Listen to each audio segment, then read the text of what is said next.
want we zitten allemaal even recht. Misschien komt u even tijd, nadat u weer naar Spanje rijdt. Sinterklaasje, kom maar binnen met je kerk, want we zitten allemaal even recht. De stolpen, daar staan je weer aan. Wij leven ons in Nederland. Je moet naar dat lampje kijken.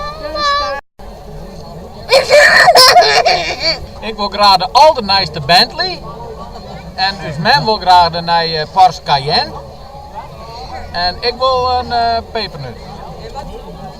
Hé, wat wil je ervan Sinterklaas? Niks? Wat was dat dan? Wat voor ding was hij wel vertellen? Vertelt hij de wel Sinterklaas? Misschien maar idee, of wist hij niet? Nee. Misschien hij maar idee, wat is dat?